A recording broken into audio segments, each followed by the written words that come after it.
Le 29 mars 2018, la CCI de La Rochelle et le groupe Subdeco invitaient Jean-François Clairvoy, astronaute, senior de l'Agence européenne spatiale et président de la société Novespace. Il a présenté son analyse sur l'avenir de la conquête spatiale devant une salle comble et très hétéroclite. Le tourisme spatial, la conquête de Mars, les ressources extraterrestres ou encore le parallèle entre l'agence spatiale et l'entreprise, autant de thématiques qui ont suscité l'intérêt et beaucoup de questions dans le public.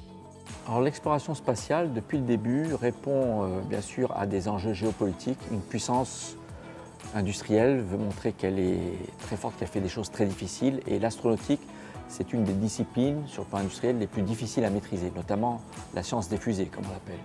Mais fabriquer une sonde interplanétaire qui part à des milliards de kilomètres, avec des températures de moins 200 à plus 200 degrés, qui fonctionne en continu, avec laquelle on converse, c'est très difficile à mettre au point. Surtout qu'on ne peut pas le ramener au garage pour réparer s'il y a une panne. Donc il faut un service qualité top. D'ailleurs, dans les organisations du spatial, vous avez une direction de la qualité à titre égal de la direction technique, de la direction financière, etc. Donc l'exploration répondra toujours à la quête de la connaissance. Comment s'est formé le système solaire? Comment s'est formé l'univers? Pourquoi sommes-nous là? Comment le vivant est apparu? Est-ce qu'il y a de la vie ailleurs?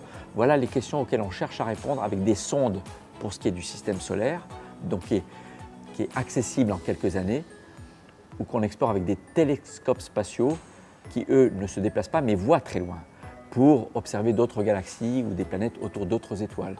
C'est une quête de connaissances qui répond aux besoins de la science, peut-être à des questions philosophiques, d'où venons-nous, et probablement qui nous aide indirectement à être plus sages, parce que ça aide à inspirer les jeunes générations à vouloir accéder aux sciences.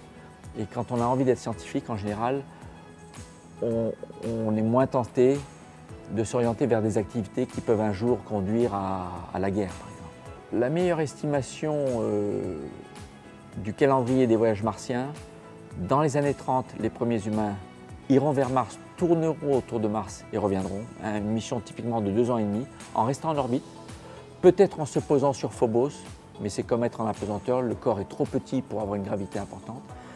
Et peut-être dans les années 40, se poser sur Mars et y rester un certain temps avant de revenir. Se poser sur Mars, c'est très difficile, c'est pour ça que ce sera dans un deuxième temps. Il faudra qu'on se soit démontré à l'avance qu'en mode automatique, on peut se poser, on peut redécoller et ramener des échantillons. Lorsqu'on aura réussi une mission vers Mars, sur Mars et retour avec des échantillons, tout en mode automatique, on pourra se lancer avec des humains. Plusieurs organisations se posent la question aujourd'hui du business potentiel de l'exploitation de ressources extraterrestres.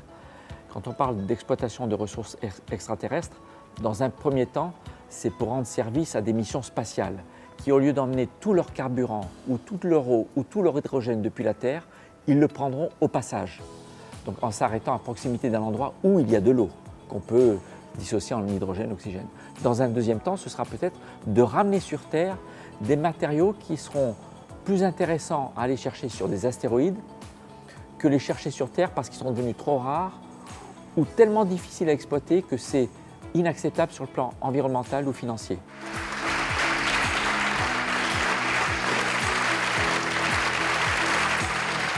Moi, j'ai bien aimé le conférencier parce qu'il a su apporter des touches très concrètes de son expérience d'astronaute et il s'est écarté de l'aspect scientifique qu'on pouvait redouter quand on ne connaît pas du tout le domaine. Ah oui, il est toujours très bon. Je l'ai connu dans une vie antérieure, je l'avais dans mes équipes et il était déjà très bon et il est resté très bon en communication et en simplification des problèmes de l'espace pour le grand public. J'ai trouvé effectivement que c'était quelqu'un qui était très intéressant, en tout cas une approche assez globale, assez pertinente et qui m'a permis en tout cas moi d'avoir une vision un peu différente peut-être de l'espace. Jusqu'à maintenant je me posais la question pourquoi on envoyait des navettes dans l'espace. Là j'ai une vision un peu plus précise maintenant aujourd'hui.